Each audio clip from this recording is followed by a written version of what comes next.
नमस्कार दोस्तों, हमारे चैनल में आपका हार्दिक स्वागत है। कंडक्टर और अनाथ तुलसी के साथ बनी घटना।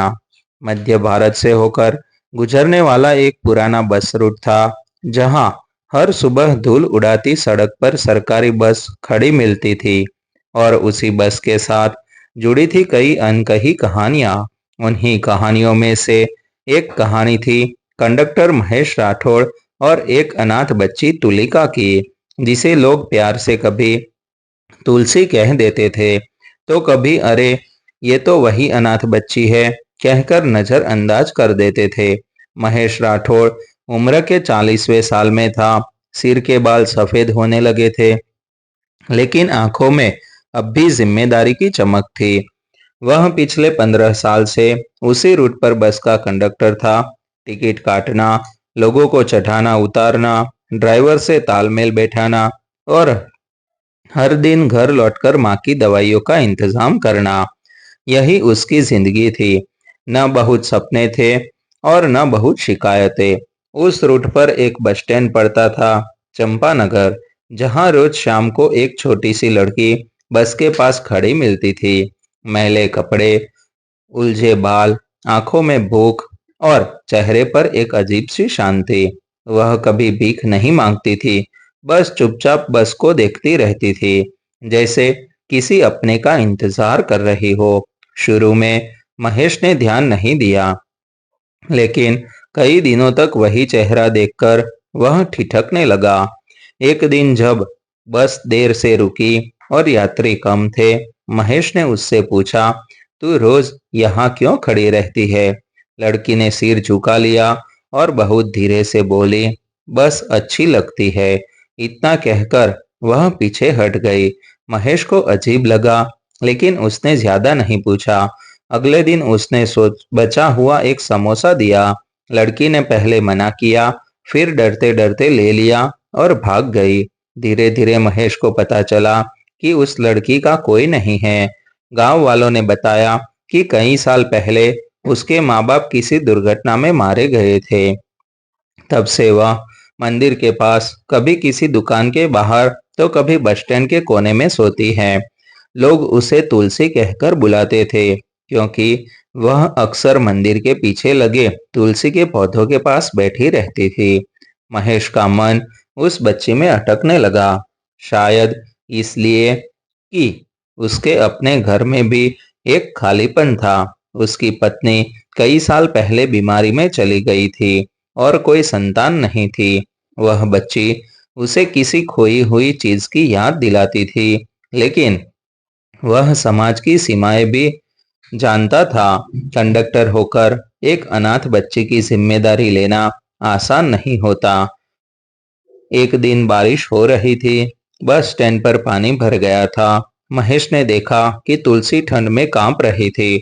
उसने ड्राइवर से कहा कि 5 मिनट रुके। वह अपने बैग से पुरानी शॉल निकालकर तुलसी के कंधों पर डाल दी। उसी वक्त कुछ यात्रियों ने ताने कसे, आजकल कंडक्टर भी समाज सेवी बनने लगे हैं। महेश चुप रहा, लेकिन उसके अंदर कुछ टूटता चला गया। उसी रात बस स्टैंड के पास हंगामा हुआ। किसी ने बताया कि तुलसी बेहोश होकर गिर गई है। महेश अपनी ड्यूटी खत्म कर चुका था, लेकिन खबर सुनते ही दौड़ पड़ा। बच्ची को सरकारी अस्पताल ले जाया गया। डॉक्टर ने कहा, कुपोषण और ठंड की वजह से हालत बिगड़ी है। महेश बाहर बेंच पर बैठ गया। उसके हाथ कांप रहे थे। उसे लगा जैसे अगर आज वह कुछ नहीं करेगा तो यह बच्ची दुनिया से चली जाएगी। अस्पताल में ही एक महिला सामाजिक कार्यकर्ता सरिता मेहता से उसकी मुलाकात हुई। सरिता ने महेश से पूछा, क्या आप इसके रिश्तेदार हैं? महेश कुछ पल चुप रहा, फिर बोला, नहीं, लेकिन अगर मैं आज इसे छोड़ गया तो शायद कोई नहीं बचेगा। यह कहते हुए उसकी आवाज भर आई। सरिता ने बताया कि तुलसी का कोई कानूनी अभिभावक नहीं है। अगर कोई आगे आए तो उसे बाल संरक्षण समिति के जरिए मदद मिल सकती है। महेश को पहली बार लगा कि जिंदगी उससे कई बड़ा फैसला मांग रही है, लेकिन डर भी था, समाज का, नौकरी का, रिश्तेदारों का। अगले दिन तुलसी को अस्पताल से छुट्टी मिली। महेश उसे सीधे वापस सड़क पर नहीं छोड़ पाया। उसने अस्थायी तौर पर अपने घर के आंगन में सुला दिया। माँ ने पहले विरोध किया, लेकिन जब उसने बच्ची का हाल देखा तो आंचल फैलाकर उसे अपने पास खींच लिया। तुलसी पहली बार किसी घर में चैन से सोई, लेकिन यह शांति ज्यादा दिन की नहीं थी। पड़ोस में बातें फैलने लगी। कोई कहता, कंडक्टर बच्ची को घर ले आया है। कोई शक की नजर से देखता, कोई मजाक उड़ाता। महेश को ऑफिस से भी बुलावा आ गया। डिपो मैनेजर ने पूछा, तुम्हारे घर में अनाथ बच्ची क्यों रह रही है? महेश ने सच बताया। मैनेजर ने चेतावनी दी, नियमों में मत उलझ जाना। उधर तुलसी धीरे धीरे महेश से धुलने लगी। वह उसे काका कहकर बुलाती थी। बस की आवाज सुनते ही दौड़कर बाहर आ जाती। महेश को लगता था कि उसकी थकी जिंदगी में कोई रंग भर रहा है, लेकिन उसे यह भी एहसास था कि यह रास्ता आसान नहीं होगा। एक शाम बस में टिकट चेकिंग स्क्वाड चढ़ा। अचानक तुलसी भी बस में दिख गई। महेश घबरा गया। अधिकारी ने सख्ती से पूछा, यह बच्ची किसकी है? बस में सन्नाटा छा गया। महेश ने आगे बढ़कर कहा, मेरी जिम्मेदारी है। अधिकारी ने तीखी नजर से देखा और कहा, कल ऑफिस में जवाब देना। उस रात महेश सो नहीं पाया। उसे डर था कि कहीं उसकी नौकरी चली न जाए, कहीं तुलसी उससे छीन न जाए। दूसरी तरफ तुलसी उसकी गोद में सिर रखकर सो रही थी, निश्चिंत, बेखबर, मानो उसने अपने पिता को पा लिया हो। अगली सुबह महेश राठौड़ के लिए हमेशा की तरह नहीं थी। वर्दी पहनते समय उसके हाथ कांप रहे थे। उसे पता था कि आज का दिन उसकी नौकरी ही नहीं, बल्कि तुलसी की किस्मत भी तय करने वाला है। घर के आंगन में तुलसी बैठी मिट्टी से खेल रही थी। महेश ने उसके सिर पर हाथ फेरा तो उसने मासूमियत से पूछा, काका, आज बस नहीं चलाओगे? महेश ने मुस्कुराने की कोशिश की, लेकिन आंखें भर आई।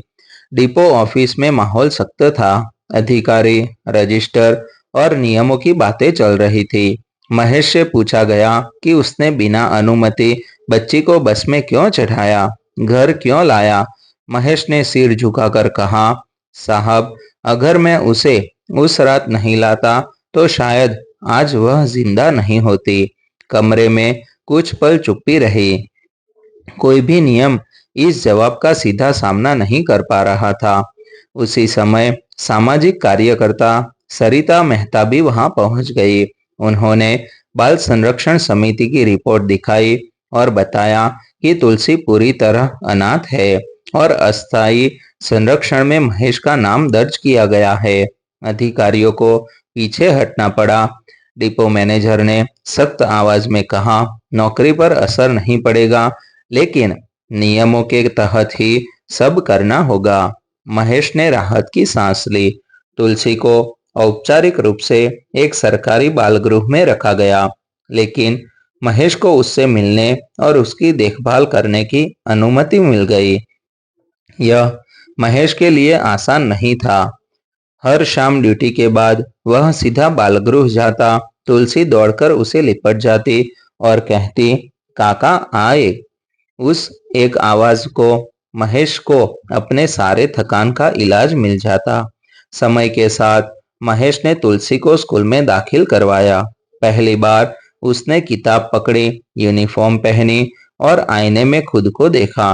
वह मुस्कुराई तो महेश की आंखें भीग गई। उसे लगा कि शायद भगवान ने उसे इसी काम के लिए जिंदा रखा था। लेकिन समाज की बातें अब भी पीछा कर रही थी। कुछ लोग कहते, कंडक्टर होकर बच्ची पालने चला है, तो कुछ शक की निगाह से देखते। महेश ने सब सहा, क्योंकि अब उसके पास खोने के लिए कुछ नहीं था, सिर्फ बचाने के लिए एक जिंदगी थी। कानूनी प्रक्रिया लंबी थी, कई कागज, कई दौरे, कई सवाल। महेश हर बार एक ही जवाब देता, मैं इसे छोड़ नहीं सकता। उसकी माँ ने भी अब तुलसी को अपने दिल से लगा लिया था। वह उसे मंदिर ले जाती, कहानी सुनाती और कहती, भगवान ने इसे हमारे घर भेजा है। एक दिन अदालत का आखिरी आदेश आया। महेश को तुलसी का कानूनी अभिभावक घोषित कर दिया गया।